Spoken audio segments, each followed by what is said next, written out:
La estrategia del día es traída para ti por bloomberglinea.com. Muy buenos días, vamos al grano. ¿Qué está pasando con Silicon Valley Bank y qué debemos esperar? No olviden hacer clic en el botón de seguir del podcast, activar la campana para que así puedan recibir la alerta de un episodio nuevo cada mañana. ¿De qué estamos hablando? El 9 de marzo la atención se volcó hacia el sector bancario estadounidense. Vivió su peor jornada bursátil en casi 3 años por un jugador en específico, SVB Financial Group, matriz de Silicon Valley Bank, con sede en Santa Clara, California. No exactamente un banco tan conocido, pero sí en el mundo de las startups. Existe desde 1983. SVB trabaja con casi la mitad de las empresas de corte tecnológico que son financiadas con capital de riesgo o venture capital y con el 44% de las empresas tecnológicas que están respaldadas por capital de riesgo y que salieron a bolsa el año pasado. Recordemos que este sector se ha visto azotado en los últimos 12 meses por el alza en las tasas de interés por parte de la Reserva Federal de Estados Unidos para combatir la inflación. Esto les ha impactado en sus valuaciones y las han obligado a buscar liquidez.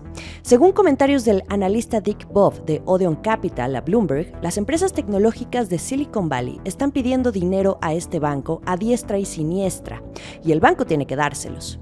El 9 de marzo, Silicon Valley Bank anunció medidas para reforzar su capital tras verse afectado por las pérdidas de su cartera de valores, que incluía títulos del Tesoro estadounidense y valores respaldados por hipotecas, y también ante la desaceleración del financiamiento de las empresas respaldadas por capital de riesgo a las que les presta. Greg Becker, el consejero delegado de SVB, en una carta a los accionistas, argumentó esta decisión en que esperan que las tasas de interés sigan subiendo y los mercados públicos y privados se van a ver presionados. Es algo que tenemos muy claro últimamente. La Fed ha mandado un mensaje de que sí o sí seguirá subiendo las tasas. Tampoco olvidemos al fantasma de la posible recesión que sigue rondando y esto genera aún más preocupación.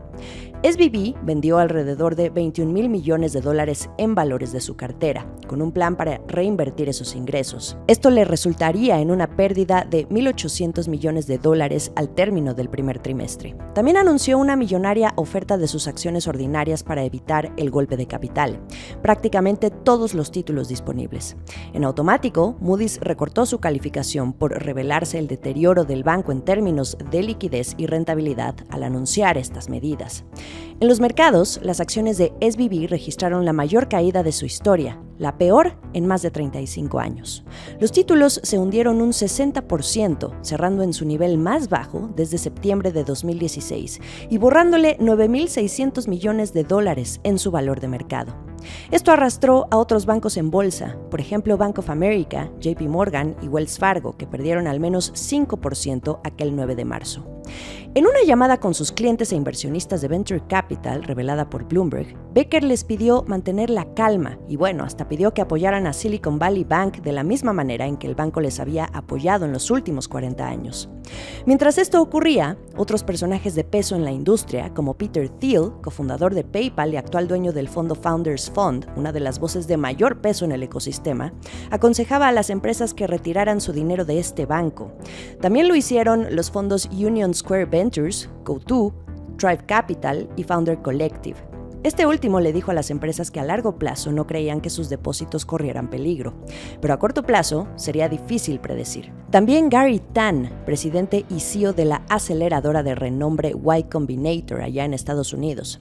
En un memo visto por Bloomberg News, advertía a su red de startups que el riesgo de solvencia era real y pidió plantearse el limitar su exposición al banco.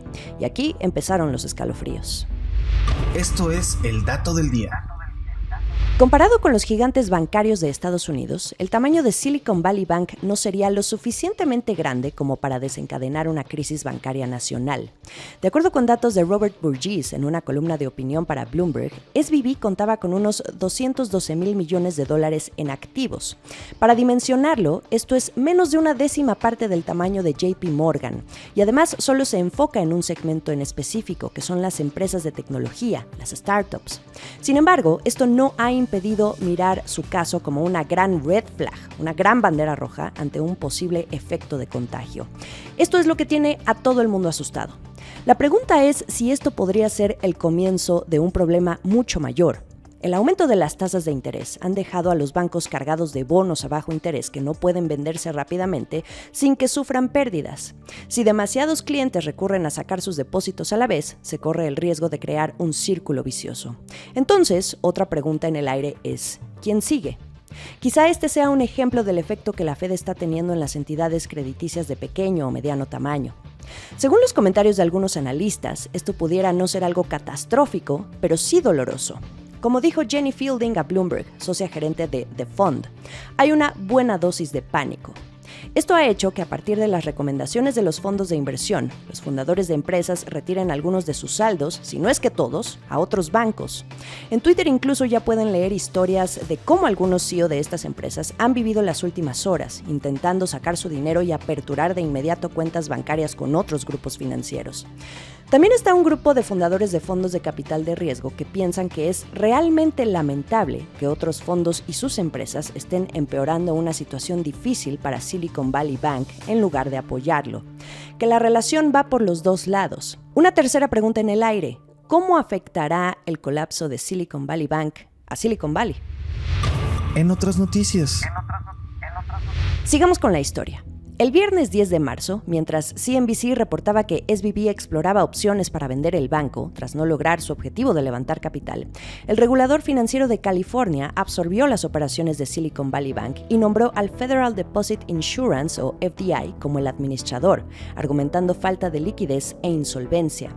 Esto significa que los depósitos del banco pasan a manos de esta entidad, que pagaría a los clientes hasta el límite de $250,000. Es como lo que ha hecho el IPAF en México, por ejemplo, ante casos de liquidación recientes como Banco Ahorro, FAMSA y Accendo en los últimos años. Una vez dado a conocer esto en Estados Unidos, el caso de Silicon Valley Bank se convirtió en el mayor colapso que ha visto este país en 15 años después del que tuvo Washington Mutual en 2008.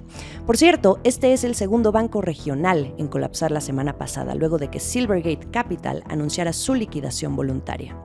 ¿Dónde está la ansiedad ahora? En la prisa porque los clientes tengan acceso a su dinero.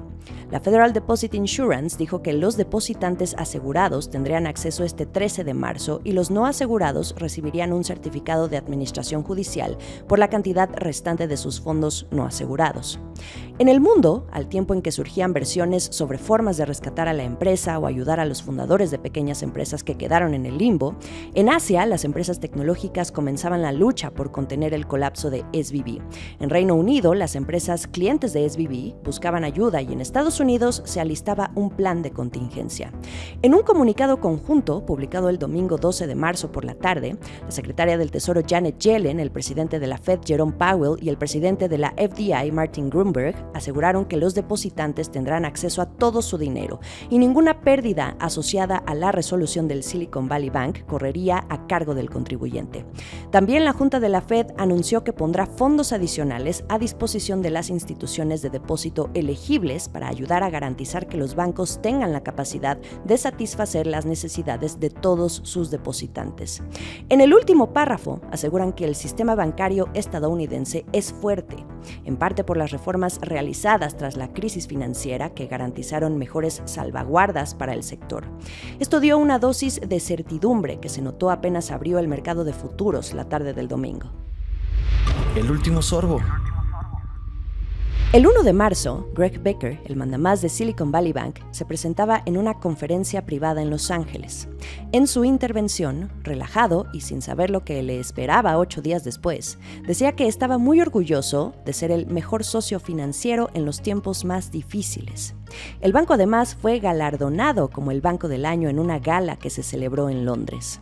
En un reportaje para Bloomberg, Brian Chapata pone estas palabras en su justa dimensión. El destino de Silicon Valley Bank estaba sellado un par de años atrás, cuando ocurrió la pandemia en 2020. Fue un momento en que para mantener la economía a flote, la Fed bajó sus tasas de interés a casi cero. En esos años, el capital de riesgo también abundaba. Solo en 2021, las empresas en Estados Unidos recaudaron $330,000 millones, casi el doble a lo que se había visto un año antes. Silicon Valley Bank recibió estos miles de millones de dólares de estas empresas que habían recibido capital fresco y confiando en que las tasas se mantendrían estables, invirtió ese dinero en bonos a largo plazo. Ahí estuvo el detalle, como diría Cantinflas. El objetivo de la Fed cambió al tener que enfrentar una inflación que no ha cedido hacia el objetivo de 2%, y esto implicó elevar las tasas y prometer mayores aumentos que verían la tasa terminal mucho más arriba de lo que se espera. El resto es historia. Aún quedan muchas dudas sobre cómo SVB navegó en todo el ciclo alcista los últimos meses. Por cierto, también en estas últimas 72 horas se supo que Greg Becker vendió casi $4 millones en acciones de la compañía bajo un plan comercial menos de 2 semanas antes del colapso de Silicon Valley Bank. Y destinos en los próximos días. Sigamos el resto de la información a través de bloomberglinea.com. Estamos en Twitter, @laestrategiamx, y a mí me encuentran como @JimenaTolama. Por allá podemos platicar más. También estamos en Instagram y YouTube. ¡Feliz lunes! Esta fue la Estrategia del Día, escrito y narrado por Jimena Tolama, producido por Arturo Luna y Daniel Hernández. Que tengas un día muy productivo.